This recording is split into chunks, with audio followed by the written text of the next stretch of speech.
Hola a todos y muy bienvenidos a un nuevo episodio de Historia en Podcast. Bienvenidos, queridos amigos, oyentes y seguidores, al episodio número 102 de Historia en Podcast, o episodio número 12 de esta sexta temporada en formato on demand, en donde ustedes proponen los temas y nosotros desde aquí trataremos de profundizar en algunos de estas temáticas, de estos conceptos, de estos procesos históricos que tanto le llama la atención a nuestra audiencia y que nos lo proponen.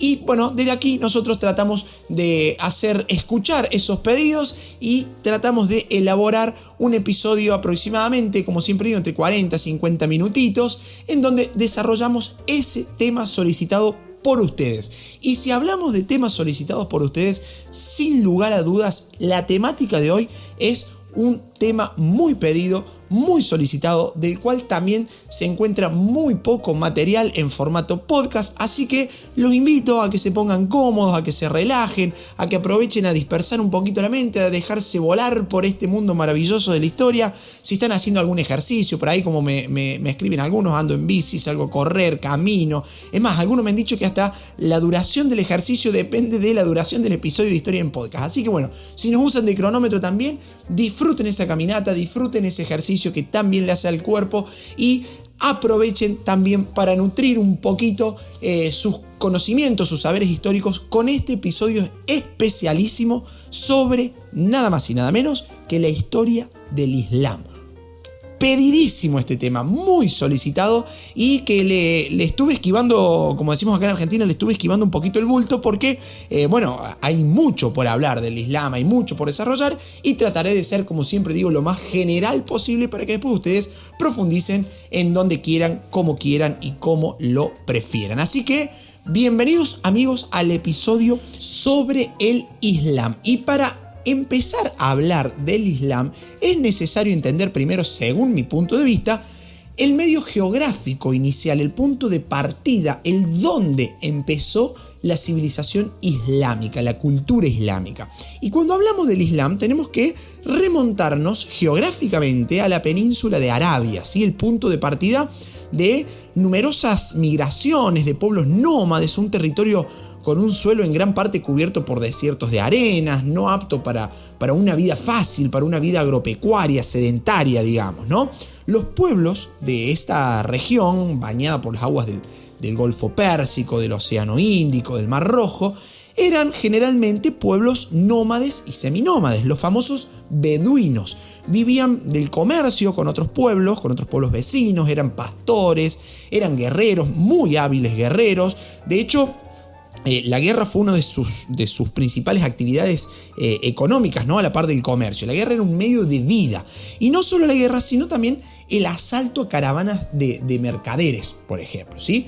Recién en el siglo V, entre el siglo V y el siglo VI después de Cristo, van a aparecer en la península de Arabia poblaciones sedentarias sobre las costas del Mar Rojo, ¿sí? Poblaciones dedicadas a la agricultura, a la artesanía. Pero más allá de esto, una característica general de estos pueblos árabes fue la falta de una unidad política estable, ¿sí? Generalmente se formaron tribus independientes entre sí que contaban con un jefe militar, un jefe político que recibía el nombre de sheikh.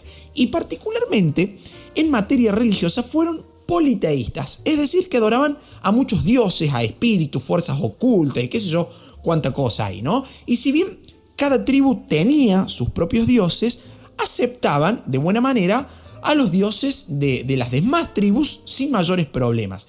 Y entre esos dioses había uno que era como el principal de todos ellos y que era compartido por varias tribus, que era denominado el dios Alá.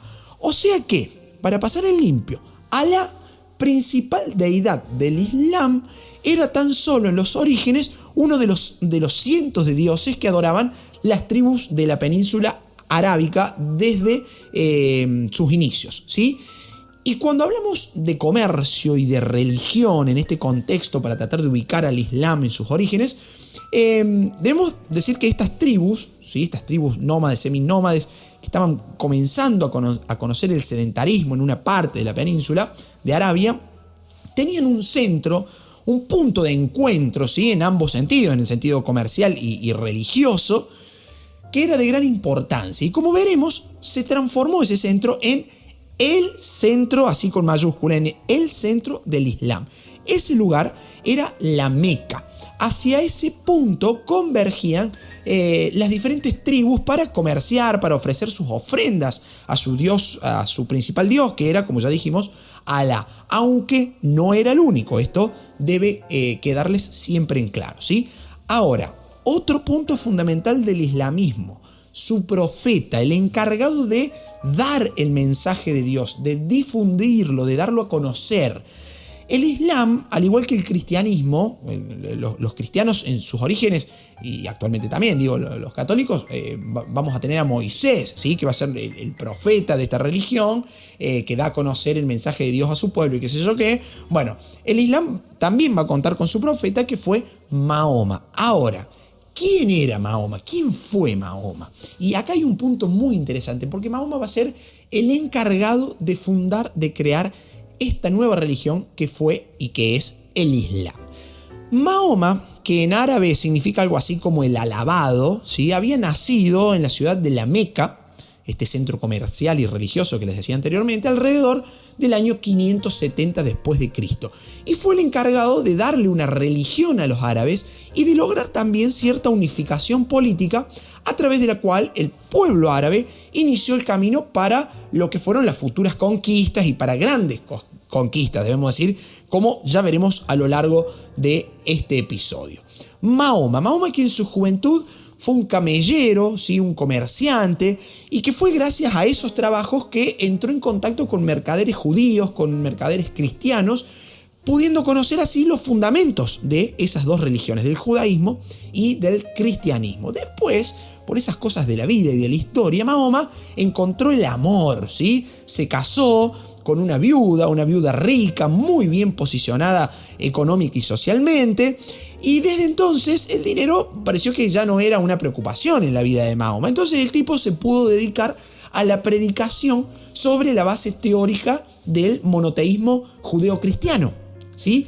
Pero en esa divulgación, por así decirlo, terminó fundando un nuevo culto que proclamaba la existencia de un Dios único, de un solo Dios. ¿Cuál era ese Dios? El más famoso entre las tribus de la península arábica, Alá.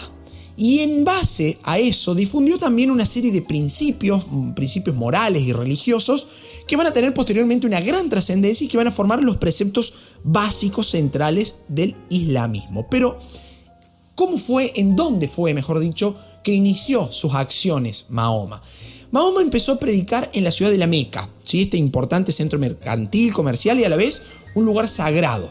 ¿Por qué un lugar sagrado? Porque en ese lugar existía un templo llamado el Templo de la Kaaba, en donde se adoraba una especie de piedra negra, tal vez un aerolito, que era considerado sagrado, ¿sí? Para las tribus de ese lugar. Entonces Mahoma, nacido en la Meca, va a empezar a predicar allí.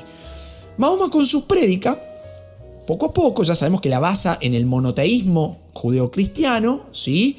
Y les va a estar hablando a tribus nómades, seminómades o que recién están conociendo el sedentarismo, criticándoles su politeísmo, ¿sí? Entonces, con su prédica, Mahoma atacó a todas las formas del politeísmo y del fetichismo, ¿sí? Por nombrarlo de alguna forma, este fetichismo que tenían las diferentes tribus cuyos ídolos y amuletos debían ser, según Mahoma, directamente destruidos, ¿sí? Así lo afirmó Mahoma de manera pública, sumamente en contra de esas manifestaciones politeístas. ¿Y qué va a pasar? Lo que pasa siempre cuando alguien levanta la voz en contra de un sistema preestablecido, un sistema tradicional, ¿sí? Para colmo, un sistema de creencias bastante fuerte, ¿no? Mahoma casi de inmediato se encontró con una enconada oposición, sobre todo de una tribu en particular, la tribu de los coreichitas, tribu a la que él mismo pertenecía, ¿sí? ¿Qué sucedía con esa tribu de los coreichitas particularmente? Los tipos tenían una aventajada posición por sobre otras tribus en el control como guardianes de los ídolos del templo de la Kaaba. Entonces se van a enfrentar abiertamente a las predicaciones de Mahoma y a Mahoma personalmente, ¿no? Porque el tipo te va diciendo, a ver, basta del politeísmo, basta del fetichismo de los ídolos religiosos y qué sé yo, y la tribu a la que él pertenecía se encargaba del control de justamente esos ídolos y ese templo, ¿no? Entonces, ¿qué tuvo que hacer Mahoma? Huir, correr lo más rápido posible. El tipo tuvo que salir de la Meca, ¿sí? Acá en Argentina diríamos que se fue de noche, ¿no? O sea, tuvo que salir oculto de la Meca y partió con rumbo a la ciudad de Medina, ¿sí? La ciudad de Medina, que es considerada por el islamismo como la ciudad del profeta, porque va a ser allí donde Mahoma empieza su boom, digamos así. Este hecho, es decir, la huida del profeta, es conocido como la Hégira, que significa algo así como la partida, y constituye el punto de referencia adoptado por la cronología musulmana para contar sus años. Ahora bien, muy pronto, ¿sí? Ya en la ciudad de Medina, los partidarios de Mahoma, llamados musulmanes, se multiplicaron, comenzaron a crecer, empezaron a seguir al discurso de Mahoma y principalmente a su líder, y en el año 632 se apoderaron de la Meca y destruyeron a todos los ídolos e íconos que se encontraban en la ciudad sagrada de la Meca. Al poco tiempo, gran parte de la población árabe comenzó a seguir los postulados de Mahoma y como consecuencia, Arabia, toda la península de Arabia, dejó de ser un conglomerado de tribus para pasar a constituir, a formar un estado político y religiosamente unificado en torno al profeta y en torno también a sus descendientes. Y atención a esto, porque los descendientes de Mahoma fueron llamados califas. Ahora, ¿de qué constaban las famosas enseñanzas de Mahoma? ¿Qué decían? ¿En qué consistían? ¿Qué profesaba? ¿Qué comunicaba Mahoma, digamos, ¿no? Primero, Mahoma organizó su doctrina religiosa en la ciudad de Medina, ¿sí? Recordemos que se había exiliado allí, ¿no? Y posteriormente sus enseñanzas fueron recogidas por sus discípulos y reunidas en el Corán, el libro sagrado de la nueva religión denominada Islam, palabra que significa algo así como obediencia a la voluntad de Alá, el nuevo Dios de esta nueva religión. Pero el Corán, este libro en donde se registran las enseñanzas de Mahoma, además de ser un libro religioso, es algo así como un compendio de normas morales e higiénicas, a la vez que un código de leyes civiles, ¿no? ¿Qué dice el Corán? Algunos ejemplos, no vamos a leer el Corán ni mucho menos, ¿no? Pero he tomado 3 ejemplitos acá para que ustedes más o menos entiendan.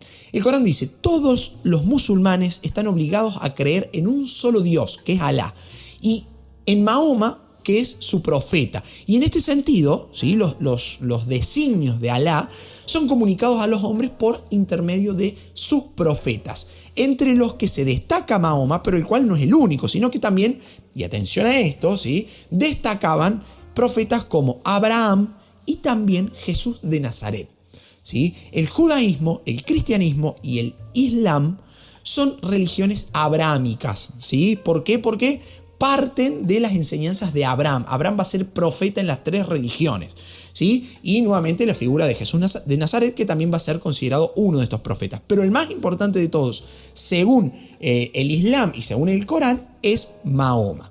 En cuanto a los deberes que todo musulmán tiene que cumplir, en cuanto a sus creencias, digamos, ¿no? Encontramos la oración diaria, también llamada salat, en la que 5 veces al día los musulmanes deben orar con el rostro mirando hacia la ciudad de la Meca, ¿sí? Arrodillados. También encontramos la limosna, el ayuno, este ayuno muy importante que se lleva a cabo durante el mes del Ramadán, ¿no? El 9º mes del año lunar, en el cual solo se puede probar alimento después de la caída del sol. Esto es muy importante en la religión islámica. Y por último, como para destacar, la obligación de visitar la Meca como peregrino al menos una vez en la vida, ¿sí? Acá, bueno, me olvidaba, dentro del Ramadán, ¿sí? Se imponen también la toma de baños y de limpiezas corporales muy exiguas, digamos, así como muy firmemente arraigadas o obligatorias, que terminaron por generalizar en el mundo musulmán ciertas reglas y ciertas normas de higiene. Nadie puede orar sin lavarse previamente, por ejemplo. Es una ofensa a la deidad, es una ofensa a Alá, ¿no?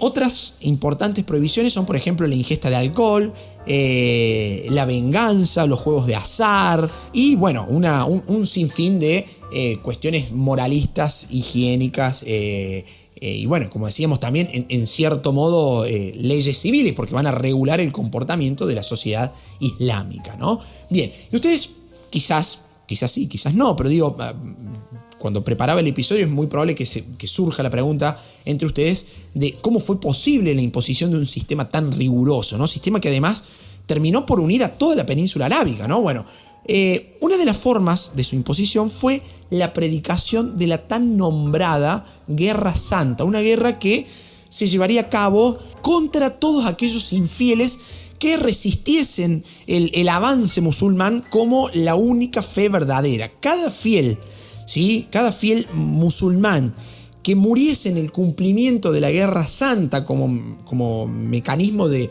imposición de esta fe, sería recibido, según estas normas del mundo islámico, en el paraíso por el propio Alá. Por eso muchas veces se escucha en los noticieros, que se la cuestión de la Guerra Santa, que se hace referencia al avance del islamismo, ¿sí? de la fe islámica sobre el mundo, y para tratar de hacerlo, bueno, hay que tratar de imponerlo contra aquellos que son considerados infieles, ¿sí? De manera, si es necesario, violenta, ¿no? Y todo aquel musulmán que muriera en el cumplimiento de esta Guerra Santa, en el cumplimiento de su deber, iba a ser recibido por el propio Alá de manos abiertas, así, en el paraíso. Todo este complejo sistema de creencias, de órdenes y de preceptos, por así decirlo, poco a poco empezó a difundirse más allá de Arabia, dando origen así a la denominada expansión del islamismo. ¿Qué sucede? A la muerte de Mahoma, que ocurrió en el año 632, Arabia estaba prácticamente unificado bajo su doctrina, digamos, ¿no? bajo el Islam.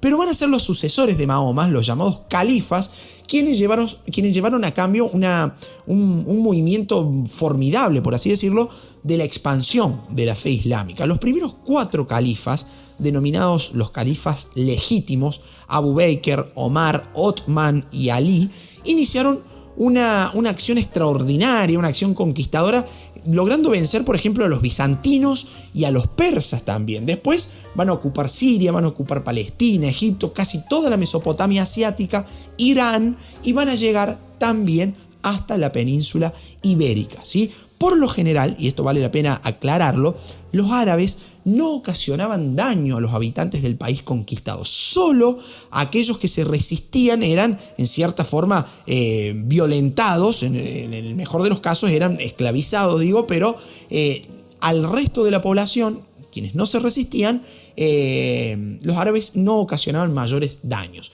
Una vez sometidos, exigían el pago de un impuesto, ¿sí? Se les prohibía llevar armas, no vaya a ser cosa que se rebelaran, ¿no? Pero podían seguir administrando sus asuntos internos, así como también mantener sus autoridades locales, las cuales respondían por el ingreso de los tributos al tesoro de los conquistadores musulmanes, digamos. Ahora, ¿cómo se organizaban social y políticamente estos reinos musulmanes? Bueno, al frente del Estado musulmán se encontraba el califa, el jefe religioso, civil y militar, mientras que un gran visir oficiaba de primer ministro. Después seguían los emires, que dirigían la administración de las provincias, o los emiratos, ¿sí? De allí el nombre emiratos, en tanto que la justicia era ejercida por funcionarios denominados cadíes.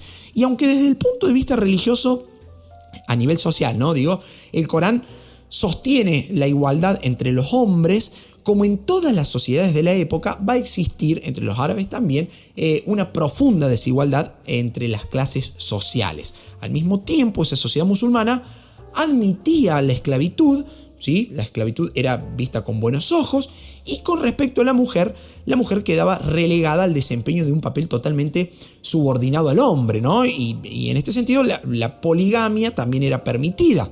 Muchas de estas costumbres, el rol de la mujer, la poligamia, perduran aún hoy en varios países musulmanes, por no decir en su gran mayoría, ¿no?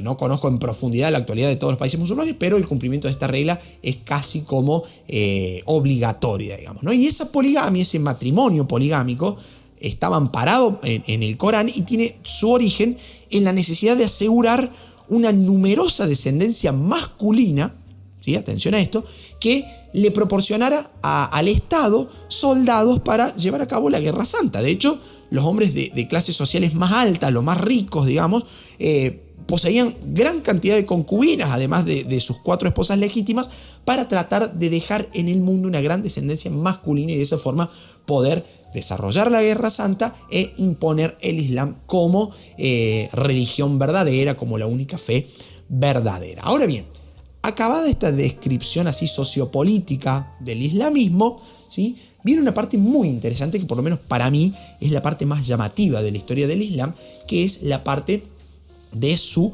expansionismo. Pero para llegar al expansionismo hay que pasar un transcurso de la historia de los musulmanes en donde encontramos algunos disensos internos de carácter político y religioso que van a permitir la llegada al poder de una nueva dinastía. Estamos hablando de la dinastía de los omeyas, ¿sí?, quienes establecieron la sede de su califato, ¿sí?, su capital, por así decirlo, en la ciudad de Damasco, en la actual Siria. Este reinado de los omeyas se va a extender desde el año 661 hasta el año 750. Y en este lapso van a extender el territorio del Islam hacia Oriente y hacia Occidente. Y tan importante fue el reinado de los omeyas y su expansión territorial que llegaron a conquistar hasta el río Indo, penetraron en el sur de Asia Menor y hacia Occidente ocuparon todo el norte de África hasta el Atlántico. Y vale la pena decir en este punto, que si bien no me meteré de lleno en eso hoy, pero sí que fue importante para la expansión árabe, el hecho de la debilidad del imperio bizantino por esos momentos, ¿no? Un gran factor que hizo posible la expansión musulmana. Si ustedes quieren que tratemos sobre el imperio bizantino, ingresen al link que está en la descripción de este episodio, tienen un ítem en donde dice propone tu tema, ¿sí?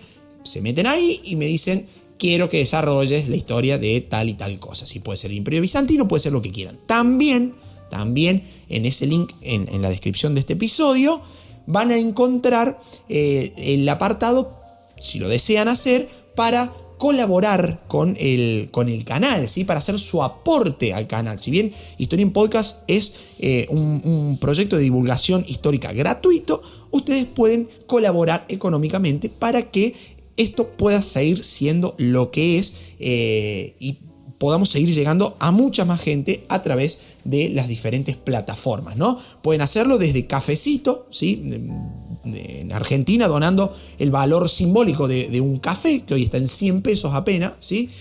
Algo así como 50 centavos de dólar para los que nos escuchan desde afuera. Y si nos escuchan desde el exterior, pueden hacerlo a través de PayPal.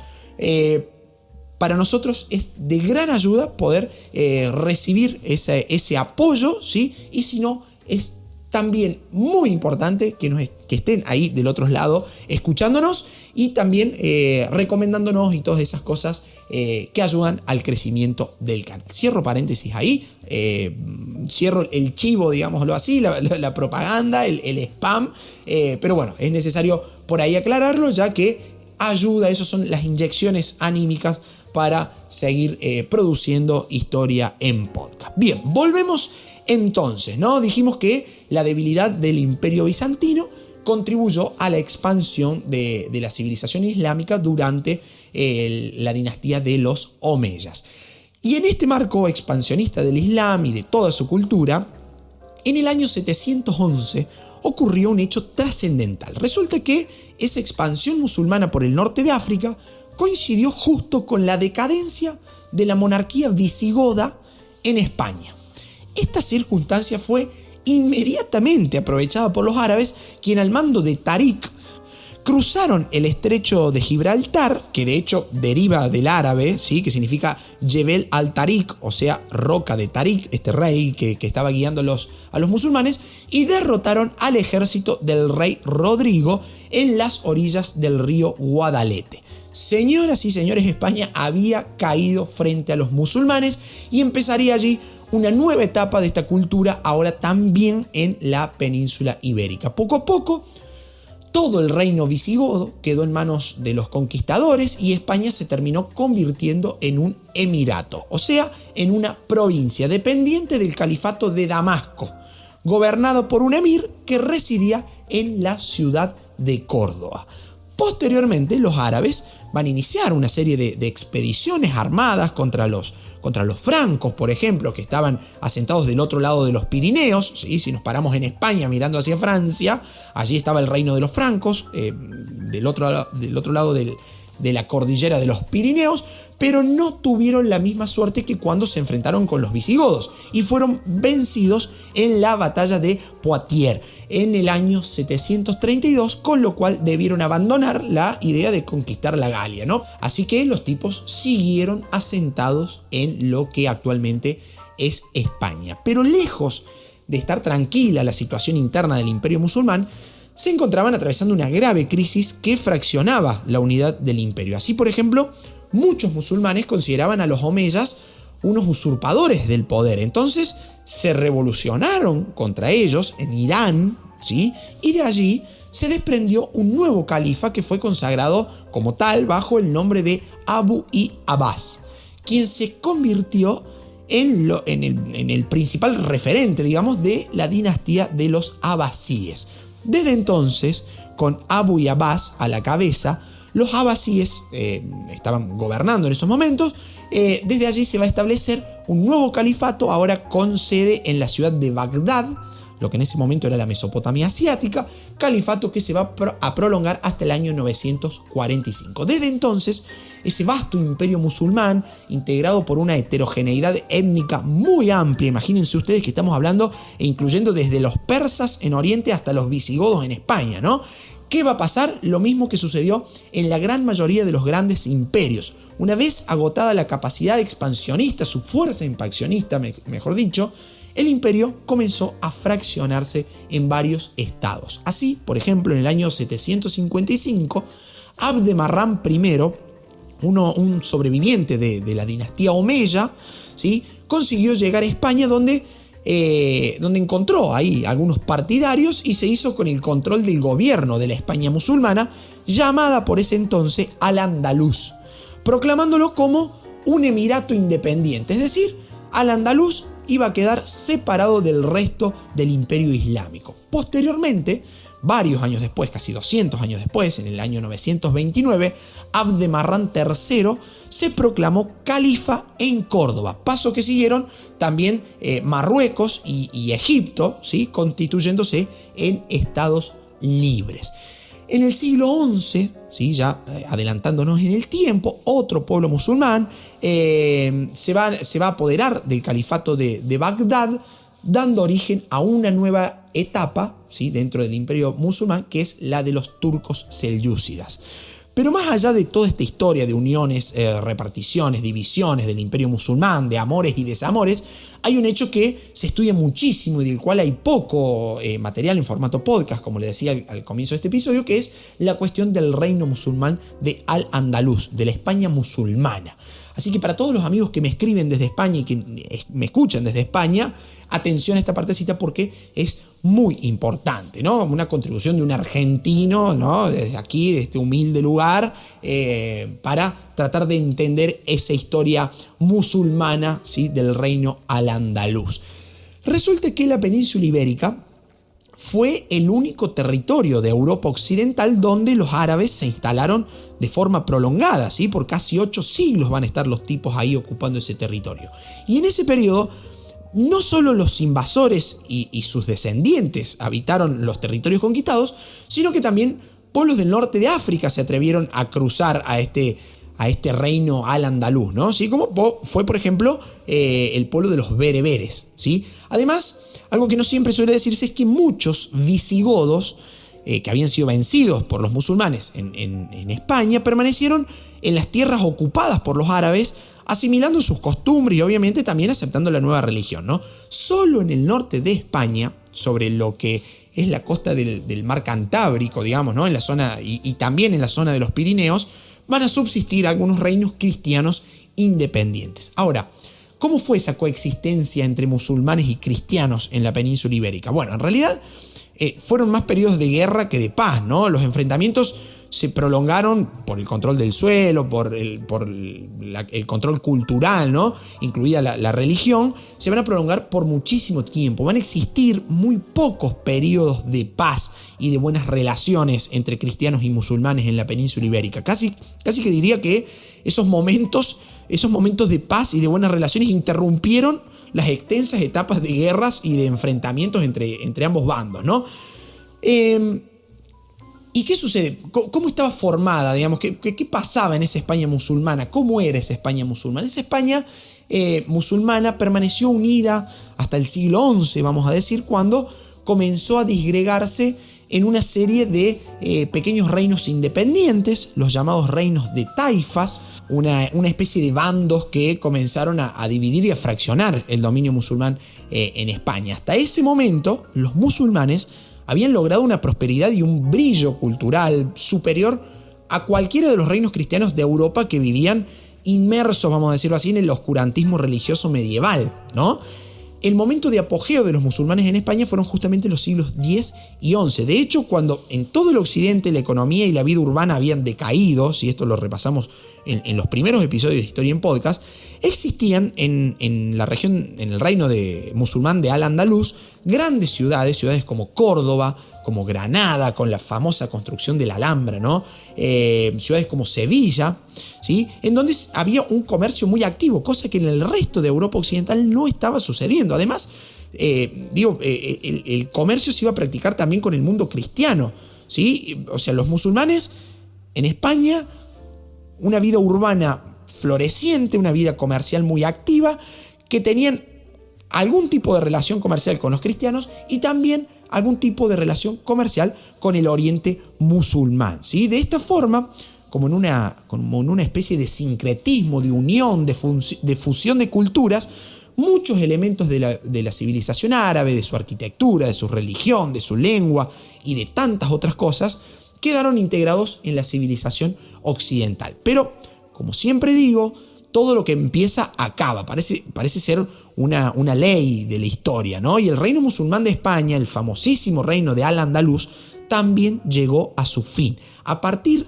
de la victoria cristiana de Covadonga en el año 718, los reinos del norte de la península comenzaron a extenderse paulatinamente, muy lentamente, van a empezar a extender sus dominios hacia el sur, hacia donde se encontraba el reino al-andaluz. Si bien todavía faltaba mucho para el fin de al-andaluz, ¿no? Desde entonces van a comenzar a surgir los reinos de Asturias, de Navarra, de León, un poquito más tarde el de Castilla, que en la unificación en la fe cristiana, digamos, van a tratar de luchar contra, entre comillas, el invasor musulmán. Y si bien no me voy a detener ahora tampoco en la expulsión de los árabes de España, porque es un episodio largo, amerita un episodio aparte, digamos, ¿no? El punto cúlmine de este dominio en tierras españolas fue el mismísimo año 1492, el mismo año que nosotros acá tenemos como paradigmático por la llegada de Colón a América.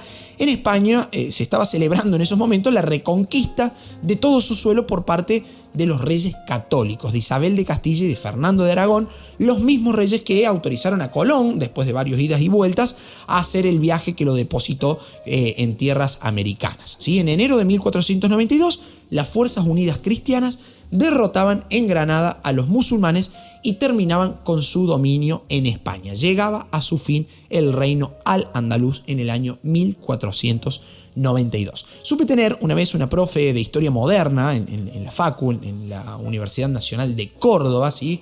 Facultad de Filosofía y Humanidades, que nos decía que los españoles lejos estaban de festejar la llegada de Colón al Nuevo Mundo, si bien todavía no se sabía que era un nuevo mundo, ¿no? Cuando Colón vuelve y dice, che, mirá, llegué acá, qué sé yo qué, en España había otra algarabía porque los tipos desde enero del año 1492 estaban festejando la reunificación española y la expulsión de los musulmanes que había sucedido a comienzos de ese año 1492. Y ya para terminar, queda por decir que culturalmente los árabes, la civilización musulmana en general, logró asimilar los aportes de los pueblos conquistados como los persas, como los bizantinos, recogiendo también cierta herencia cultural de civilizaciones aún más antiguas, ¿no? Si bien los musulmanes no fueron originales en su aspecto cultural, llegaron a desarrollar con esos aportes una importante cultura, digámoslo así. La medicina, la matemática, la astronomía, la alquimia también fueron objetos de especiales estudios por parte de los musulmanes, ¿no? También La filosofía tuvo un gran aporte musulmán por parte de estudiosos como Avicena en el siglo X y en el siglo XI, o Averroes en el siglo XII. Este último fue justamente el encargado de desarrollar su obra sobre la base de la filosofía griega clásica, ¿no? Sobre todo la filosofía aristotélica, ¿no? O sea que los musulmanes están en contacto con diversas culturas, con diversas culturas, vamos a decir así, con diferentes pueblos, y van tomando así como lo mejorcito de cada uno para formar ese amplio abanico, ese heterogéneo abanico cultural que fue el mundo musulmán, ¿no? Las bibliotecas musulmanas, por ejemplo, eran muy codiciadas por ser grandes centros de estudios. En el caso de España, la biblioteca de la ciudad de Córdoba se calcula que llegó a tener en esa época cerca de 500.000 de libros, ¿no? O sea que estamos hablando de un foco cultural muy importante en Córdoba, en España, ¿no? Durante el reinado musulmán. Fueron los árabes también los encargados de difundir el número 0, por ejemplo, y esto se los cuento a los chicos en secundaria cuando doy clases. Muy difícil representar gráficamente la nada. O sea, tengo nada. ¿Cómo graficamos la nada? Los romanos no lo pudieron hacer, por ejemplo. Los romanos comienzan su sistema numérico desde el 1. Bueno, los árabes van a ser los encargados de graficar la nada, la ausencia de todo, ¿sí? Con el número 0. De hecho, van a ser los encargados de crear el sistema numérico que conocemos actualmente, ¿no? Los números arábicos. Al mismo tiempo van a realizar un notable desenvolvimiento del álgebra, ¿sí? Van a ser los creadores de los logaritmos. En el campo de las letras va a prevalecer la poesía y la literatura fantástica, muchas veces inspiradas en otros pueblos, ¿no? Los cuentos de las 1001 noches, por ejemplo, cuentos que se van a difundir por todo el mundo. Algo extraño va a pasar en la pintura y en la escultura, ¿no? Porque acá debo decir que no existieron ninguna de estas manifestaciones artísticas en la cultura musulmana porque el Corán las prohibía, así como también prohibía la representación de figuras humanas o de animales. En cambio, sí tuvo un gran desarrollo la arquitectura. La arquitectura musulmana que utilizó elementos bizantinos, elementos persas y que se va a caracterizar por una muy delicada decoración de los interiores, ¿no? El uso del arco en herradura, de las cúpulas, de los mosaicos, y un larguísimo etcétera, ¿no? Entre las muestras más notables de la arquitectura musulmana están las mezquitas, nombre que recibían los templos, ¿sí? Los templos musulmanes, o los minaretes, esas torres en donde se anunciaba la hora de la oración, ¿no? Si buscan la mezquita de Santa Sofía, la basílica de Santa Sofía en Estambul, ¿no? Que fue nuevamente reconvertida a mezquita, tiene estos minaretes, ¿sí? estas torres en donde se llamaba a la oración, a estas 5 oraciones diarias que dije al comienzo del episodio de hoy, ¿no? Los árabes también fueron hábiles artesanos en la metalurgia, el trabajo del cuero, en los tejidos de seda, en la elaboración de perfumes, muy importante, los perfumes de Oriente, ¿sí?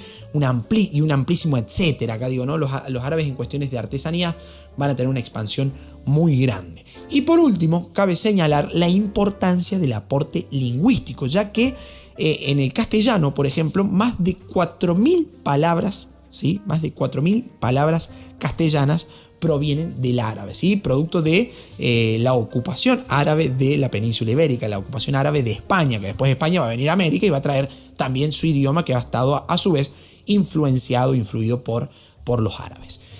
Queridos amigos, hasta aquí el episodio del día de hoy sobre la historia del Islam, sobre el origen del Islam, sobre su expansión y sobre las repercusiones a nivel mundial de esta nueva religión fundada por Mahoma. Espero de todo corazón que haya sido de su agrado. No se olviden de seguirnos en Instagram. Nos encuentran allí como Historia en Podcast. Estamos subiendo información verdaderamente muy interesante y esos datos curiosos históricos que a todo el mundo le gustan, pero que ningún libro cuenta. Así que los invito a que se sumen. Los invito a dejar su contribución si así lo desean a través de cafecito.app si nos escuchan desde Argentina, o a través de PayPal. Encuentran el link en la descripción de este episodio. Y si no, queridos amigos, ha sido un placer tenerlos allí del otro lado escuchando, ya que gracias a ustedes Historia en Podcast es uno de los podcasts más escuchados en España, en Argentina, en toda Latinoamérica,